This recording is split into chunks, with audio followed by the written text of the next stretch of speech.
Yo, what up, Street Talks, Air Kim? Alright, so just another thought. This one is on apex manliness. So,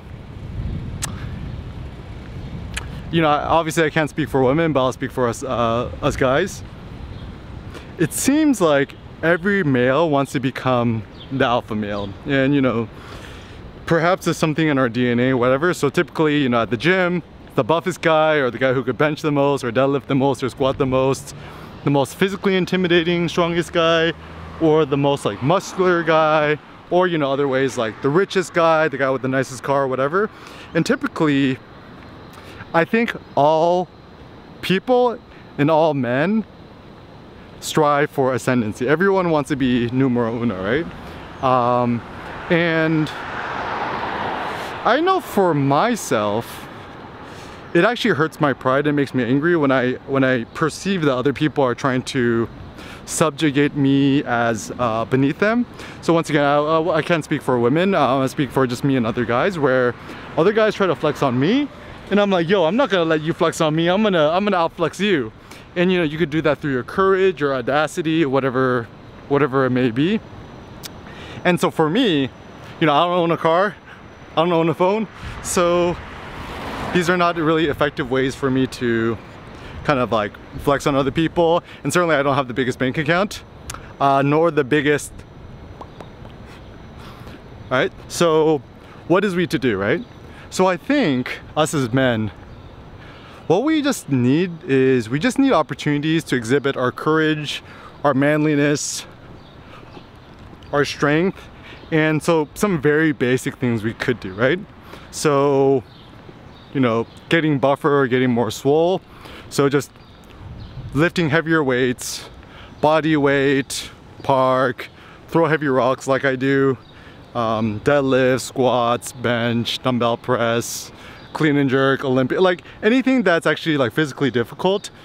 Just strive to increase the intensity and the difficulty, and then you don't have to do a quadrillion reps. I typically go for like 1 to 2 reps, and I have a lot of fun doing that, more so than I like to do feats to strength. Like I'd rather do one planche and try to see how low I could hold it, rather than doing a quadrillion push-ups or sit-ups and stuff like that. And other things we could do is, you know, in terms of social situations, right? Because certainly masculinity or manliness, it doesn't necessarily exist in a vacuum. You kind of need to somehow be interacting with other humans in order to kind of assert your dominance or your ascendancy.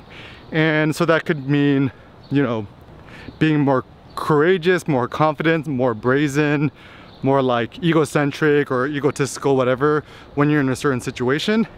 And certainly I could say, you know, even though Christian morality tells us that, you know, being humble and meek is good, honestly, I think from a purely biological, physiological perspective, the biggest man, the tallest man with the most muscles, the most testosterone and dominance is certainly going to be considered much more attractive and interesting. And it's so funny too, because like, I know this professor, he lifts weights and stuff like that, he's pretty buff, and whenever he goes to conferences, he talks about his paper, and nobody talking about his paper after his talk. They're just like, yo, how'd you get your biceps so big? So people isn't stupid.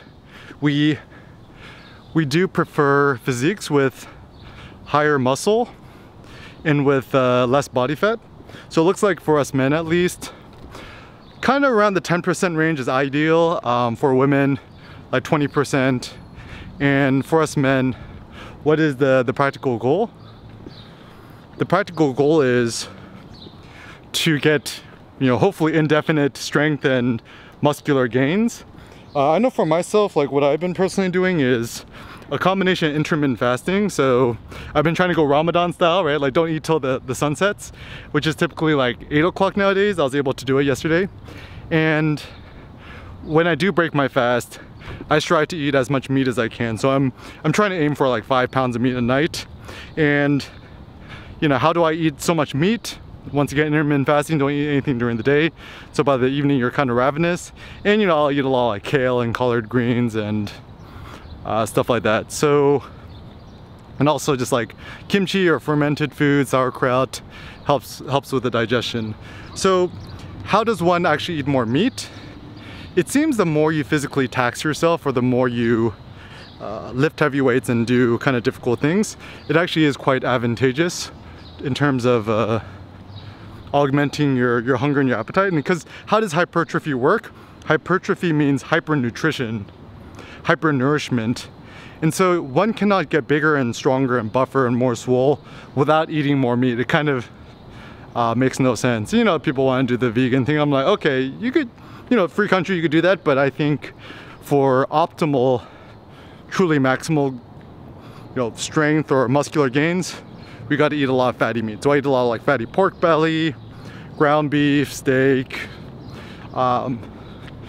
Chicken is probably my least preferable type of meat, but then with chicken, the fattiest chickens possible, drumsticks, thighs, chicken leg quarters, whatever it may be.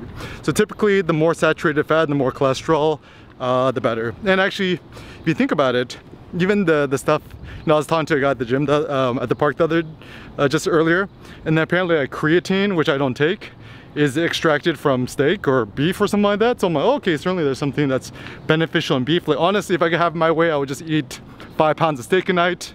My WOD prevents me from doing that, but that would be the ideal situation. But anyways, so taking it back to nourishment, and yeah, like right now, I don't take no protein powder, no supplements. All I do is drink water, caffeine, and eat meat and bitter greens.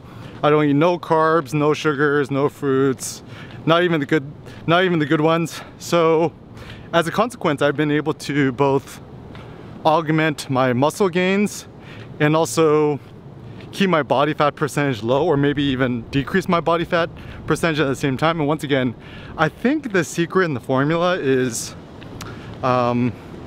intermittent fasting. So just don't eat breakfast or lunch, and don't eat your first meal until the sun goes down, you know, like Ramadan style. And when you break your fast, just eat as much meat as humanly possible, the fattier the better, and abstain from alcohol, sweets, carbs, starch, rice, pasta, and stuff like that. And I think that's what it is. It's like, because certainly if one wants to take an approach of like all killer, no filler, what is filler? Anything that's not meat, you know, like the whole like Wendy's commercial, where's the beef, right? So it's like same thing. It's like, certainly if humans, we had an option, like assuming we didn't have morals and ethics, right? We would just be eating beef all day. It's the most delicious because the highest fat saturation, the highest cholesterol, which is tasty to us. And even, I think from my understanding, steroids are actually derived from kind of a similar thing to cholesterol. So, I mean, I don't 100% know the science behind it, but there is certainly like, you know, some sort of like correlation between steroids and cholesterol. I don't know how they're derived from each other, but you know, just Google steroid cholesterol. It could be kind of interesting. And you know, people are like, oh, you're gonna die of a heart attack, and I'm like, I don't think I will. And you know, so, oh, your cholesterol must be so high, and you know, yeah, it is, but I don't think that's actually going to, like, because the whole thing with saturated fat and cholesterol and heart disease is that there's correlation, but it's not causation. Which means typically the guy who eats a lot of meat is also drinking a lot of Coca-Cola, also drinking a lot of beer and stuff like that. So I don't think there's any truly empirical study which could prove that cholesterol or saturated fats is positively bad for you. But yeah, anyways, it's just my opinion. So I'm just trying to figure this out for myself too. And also for me as an Asian, like a skinny Asian guy, you know, ectomorph or whatever pseudo racist things you want to say, like I was able to prove it for myself. Is like, yo, like I have relatively small hands, small wrists, my dad's like skinny fat, unremarkable genetics. I'm like maybe 5'10", and yeah, like I was able to figure, you know, through my physique, deadlift 455 pounds, which is 4 plates and 25 on each side. Just Google Eric Kim sumo deadlift and you could probably find it. And so yeah, like my goal is to become alpha apex male, to continue to augment my own personal masculinity. And what is the ultimate aim? Yeah, I just want to help others do the same. So share your tips, your thoughts, and your ideas, and let's all continue to get the gains together.